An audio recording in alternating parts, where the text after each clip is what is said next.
امام سجاد علیہ السلام سے روایت ہے کہ ہمیں یزید کے سامنے پیش کرنے کی خاطر اس طرح قید کیا گیا کہ ایک رسی لائی گئی، اس کا ایک سرا میرے گلے میں، دوسرا ثانیہ زہرا کے گلے میں، اور ان کے بعد ایک کے بعد ایک دختران علی کے گلے میں، ان کے بعد دختران امام حسن اور امام حسین کے گلے میں ڈالی گئی۔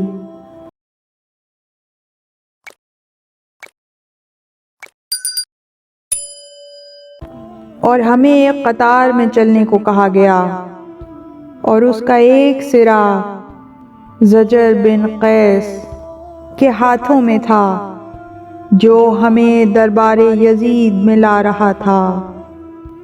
اگر ایک رک جاتا تو تمام کو رکنا پڑتا تھا۔ تمام مستورات کو یزید کے سامنے سے گزارنے کا حکم دیا گیا۔ یزید ہر بی بی کے متعلق پوچھتا رہا، ومن ہذہ؟ اور جب کمسن سکینہ یزید کے سامنے سے گزری اور یزید نے دیکھا کہ اس بچی نے اپنی دونوں کوہنیوں سے پردہ بنایا ہوا ہے اور ایڑیاں اٹھا اٹھا کر چل رہی ہے، یزید نے زجر کو رکنے کا حکم دیا اور پوچھا، اے بچی تو کون ہے؟ کمسن شہزادی نے میری طرف دیکھا۔ یزید نے دوسری مرتبہ پوچھا، اے بچی تو کون ہے؟ کمسن سکینہ نے پھر میری طرف دیکھا۔ یزید غصے میں آ گیا۔ زجر نے رسی کو ایک جھٹکا دیا، ہم سب اپنی جگہ سے ہل گئے۔ میں نے یزید سے کہا، ظالم، اس سفاک سے کہہ کہ یوں رسی کو جھٹکے نہ دے۔ یزید نے کہا، یہ بچی میری بات کا جواب کیوں نہیں دیتی؟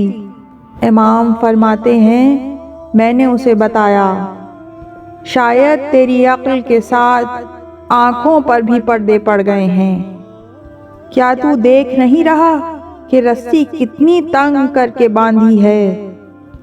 تیرے درندوں نے رسی باندھتے وقت یہ بھی نہیں دیکھا کہ کس کا قد بڑا ہے اور کس کا چھوٹا ہے؟ اس کمسن کا قد چھوٹا ہے، گلے میں رسی اتنی تنگ ہے کہ یہ بولنے سے معذور ہے۔ تو دیکھ نہیں رہا کہ ایڑیاں اٹھا اٹھا کر چل رہی ہے؟ یزید نے زجر کو رسی ڈھیلی کرنے کا حکم دیا۔ سکینہ وہیں تڑپ گئیں۔ امام فرماتے ہیں، میں نے کہا، یہ دختر رسول ہے، کسی نامحرم کو قریب نہیں آنے دے گی۔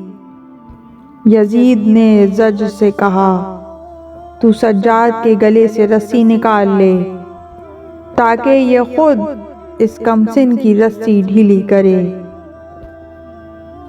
مولا سجاد فرماتے ہیں، میں نے کہا، یزید ایک بات پوچھوں گا، جواب دے گا؟ یزید نے کہا، پوچھ۔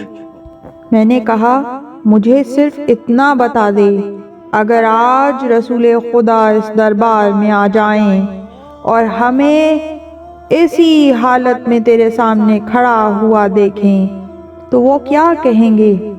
تجھے داد و تحسین دیں گے یا کچھ اور؟ یزید کے پاس کوئی جواب نہ تھا، وہ بغلیں جھانک کر رہ گیا۔ اب یزید نے سکینہ بنت حسین کو دیکھا جو بہت زیادہ رو رہی تھیں۔ اس نے پوچھا، بچی تو اتنا زیادہ کیوں روتی ہے؟ شہزادی نے جواب دیا، میرے رونے کو کربلا ہی کافی تھی، اس پر تیرے سپاہیوں نے کوفے سے شام تک ہمیں بے پالان اونٹوں پر سوار کیے رکھا اور ہم اونٹ سے گر جانے کے خوف سے نہ سو سکے، نہ سکون کا سانس لے سکے۔ پھر جو سلوک تو نے باب الساعات سے دربار تک اور دربار میں کیا ہے، میرے بابا کے سر سے جو سلوک تو نے کیا ہے، ان میں سے ہر بات ایسی ہے جس پر جتنا رویا جائے کم ہوگا۔ لیکن کل رات جب ہمیں درے دربار پر روکا گیا اور ہمیں وہیں رات گزارنے کو کہا گیا، تو میں نے ایک ایسا خواب دیکھا جس نے میرے تمام غموں کو تازہ کر دیا۔ یزید نے جس شخص کے ہاتھ میں رسی تھی اسے کہا، ذرا انہیں کھول دے تاکہ میں یہ خواب سن لوں۔ پھر شہزادی سے کہا، مجھے خواب سنا۔ شہزادی نے فرمایا، میں نے خواب میں ایک نورانی محل دیکھا ہے جس کے کنگرے یاقوت سے بنے تھے، ستون زبرجد سے تھے اور دروازے سونے کے تھے۔ میں اس محل کے دروازے پر کھڑی اسے دیکھ رہی تھی کہ دروازہ کھلا، اس میں سے 5 بزرگ باہر آئے، ان کے آگے ایک غلام جا رہا تھا۔ میں نے آگے بڑھ کر اس سے پوچھا، یہ محل کس کا ہے؟ اس نے کہا، تیرے بابا حسین کا ہے۔ میں نے پوچھا، یہ بزرگ کون ہیں؟ اس نے بتایا، حضرت آدم، حضرت نوح، حضرت ابراہیم، حضرت موسیٰ اور حضرت عیسیٰ ہیں۔ جب وہ آگے بڑھ گئے تو ان کے بعد ایک انتہائی حسین نوجوان باہر آیا جس نے ایک ہاتھ اپنی ریش مبارک پر رکھا ہوا تھا اور رو رہا تھا۔ ان کے آگے بھی ایک غلام تھا۔ میں نے غلام سے پوچھا، یہ کون ہیں؟ اس نے کہا، کیا آپ انہیں نہیں پہچانتی؟ یہ آپ کے جد امجد سرکار سید الانبیاء ہیں۔ میں فوراً آگے بڑھی اور نانا سے چمٹ گئی۔ میں نے عرض کیا، نانا، آپ کا راکب دوش پیاسا مارا گیا۔ نانا، آپ کا ہم شکل اکبر شہید ہو گیا۔ نانا، ہمارے خیام جلا دیے گئے۔ نانا، ہمارے سروں سے چادریں چھین لی گئیں۔ نانا، ہمیں کوفے کے دربار میں بے مقنعہ چادر پیش کیا گیا۔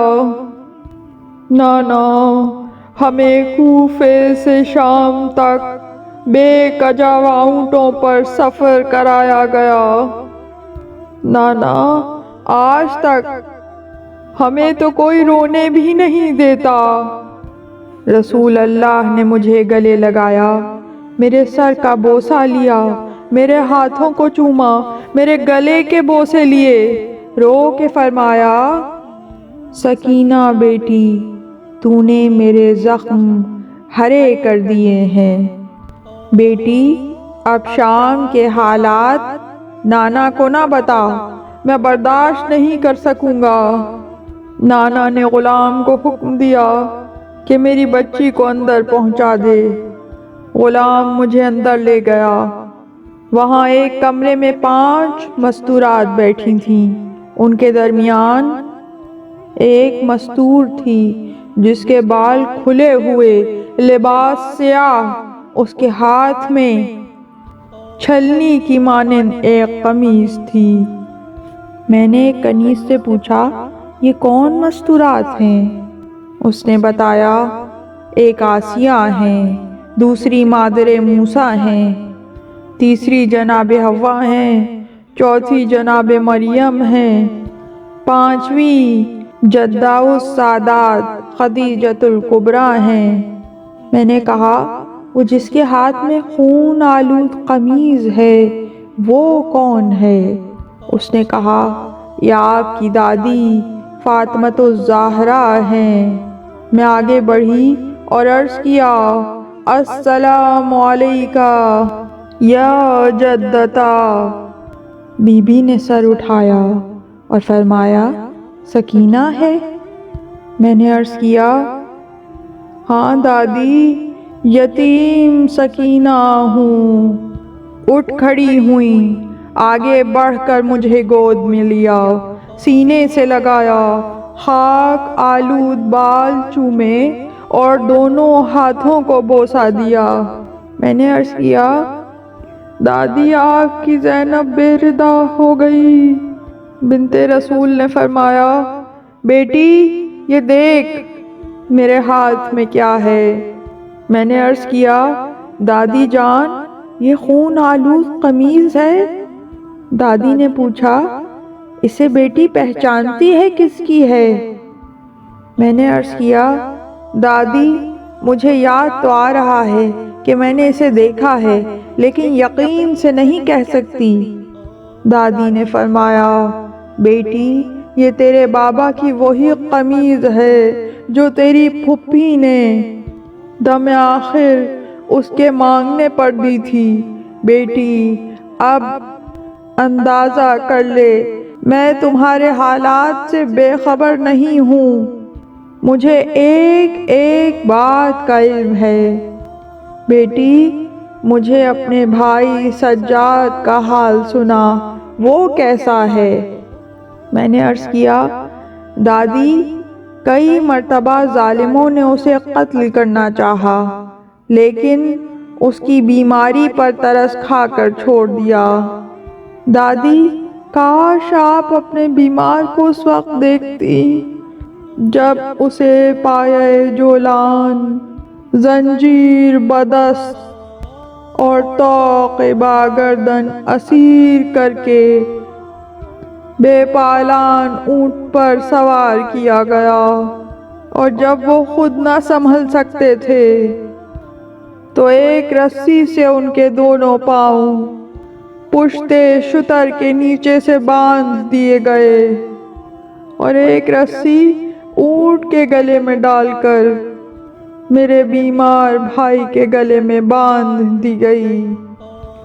دادی جان خدا کی قسم ظالموں نے میرے بابا کو قتل کر کے مجھے اس کم عمری میں یتیم کر دیا۔ میری جدہ نے جب میرے یہ بین سنے تو مجھے اپنی آغوش میں لے لیا اور آہو بکا کرنے لگیں۔